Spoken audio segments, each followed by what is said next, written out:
স্ত্রীর দুধ পান করে ফেললে কি তালাক হয়ে যাবে? এর উত্তর হলো না।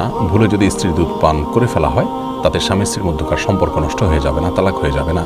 কারণ নবী করিম সাল্লাল্লাহু আলাইহি ওয়াসাল্লামের হাদিসে বর্ণিত হয়েছে, যার অর্থ হলো যেই দুধ পান করার মাধ্যমে পানকারী ব্যক্তির অস্তিত্ব টিকে থাকে, তার দেহ গঠন হয়ে থাকে, অর্থাৎ একেবারে শিশু যে তার যে দুধ পান, সেই দুধ পানের মাধ্যমে দুধ পানের সম্পর্ক সাব্যস্ত হয়। যে ব্যক্তির দুধ পান করা হলো তিনি মা সাব্যস্ত হন সেই শিশুর যিনি দুধ পান করেছেন।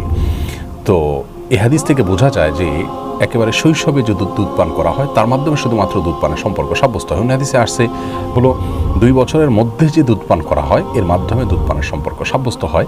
আর এর পরে যদি হয় 2 বছর পার হওয়ার পর, তাহলে সেক্ষেত্রে দুধ পানের সম্পর্ক বা দুধের সম্পর্ক দাঁতের সম্পর্ক সাব্যস্ত হয় না। তো এই জন্য কোনো স্বামী যদি ভুলে এমনটি করে ফেলেন, দুধ মাতার যে সম্পর্ক সেটা সৃষ্টি হয়ে যাবে না, সাব্যস্ত হয়ে যাবে না, ফলে তারা একে অন্যের জন্য হারাম হবেন না।